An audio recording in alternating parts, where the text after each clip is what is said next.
Does your daily walk feel more like a wrestling match?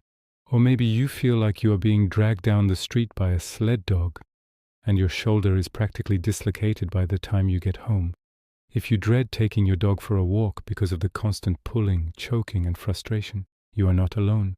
Leash pulling is the #1 complaint I hear from dog owners. But here is the thing. Your dog isn't trying to annoy you.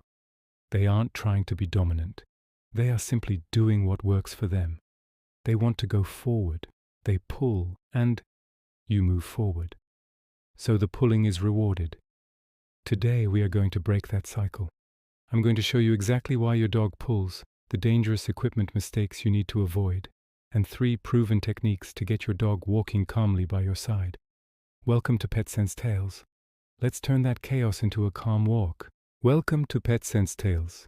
Before we fix the behavior, we have to understand the biology behind it. Why do dogs pull? First, there is a simple speed mismatch. Humans walk at about 3 miles per hour. A dog's natural trot is much faster. To walk at our pace, a dog actually has to actively restrain themselves. It takes mental effort.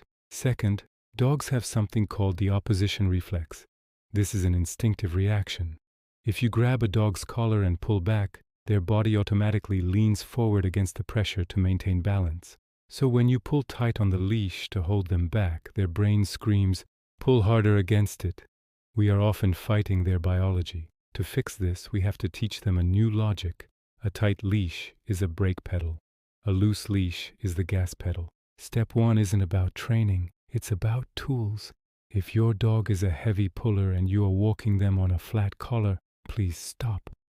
Science tells us that a dog pulling into a collar can cause severe damage to the trachea, the thyroid gland, and increase pressure in the eyes. It can even cause nerve damage in the neck. If your dog pulls, switch to a well-fitted Y-shaped harness. Specifically, I recommend a harness with a front clip, where the leash attaches on the chest, not just on the back. Why? Physics. If the leash clips on the back and they pull, they engage their strongest muscles, their chest and shoulders, like a sled dog. They can pull you forever. If the leash clips on the front, the chest, when they pull, the leash gently turns their body sideways towards you.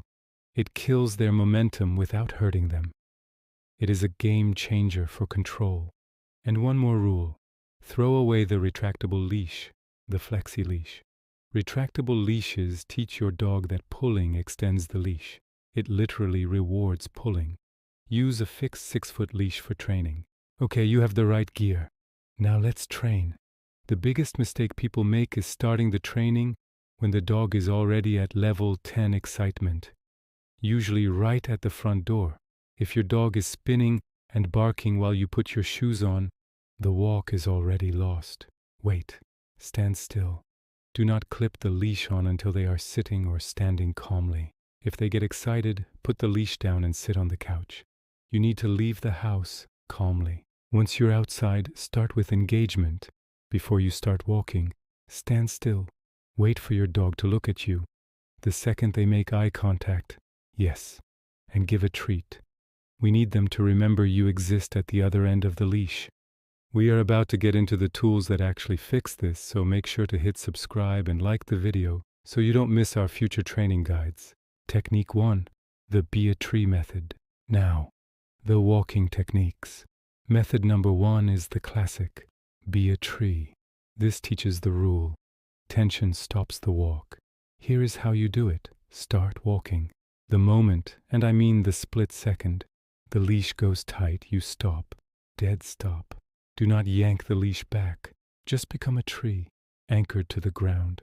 Your dog will keep pulling for a second, then realize you aren't moving. Wait. Eventually, they will look back at you or take a step back to loosen the tension. The moment the leash goes slack, yes, and you start walking again.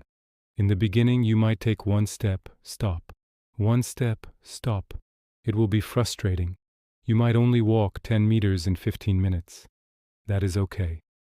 You are teaching a rule. Pulling means red light. Slack leash means green light. Consistency is key here. If you let them pull you just this once because you are in a hurry, you undo all your progress. Technique 2, the U-turn. penalty yards.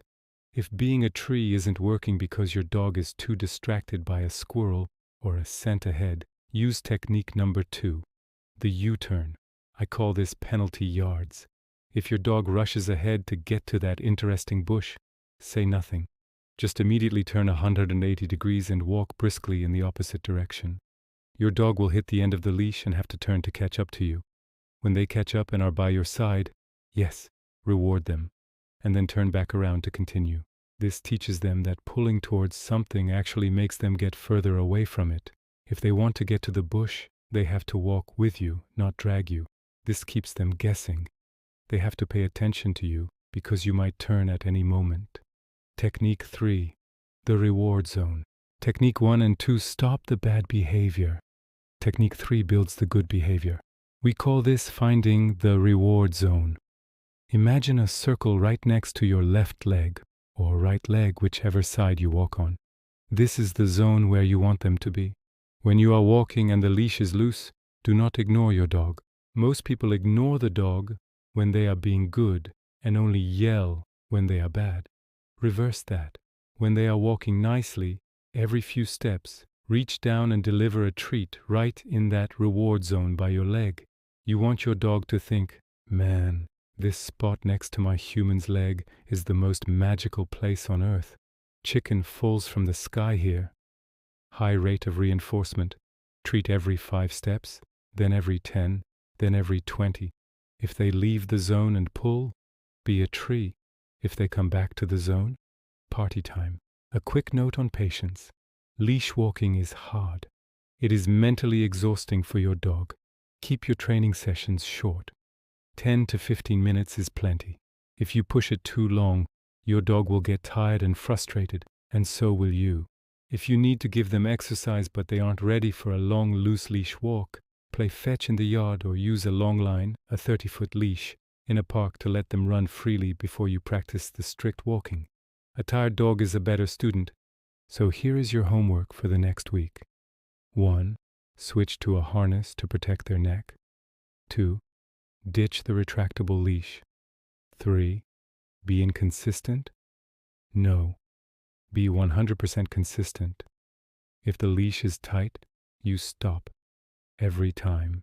It takes time, but the result is a relaxing walk where you and your dog are in sync. It's worth every moment of training.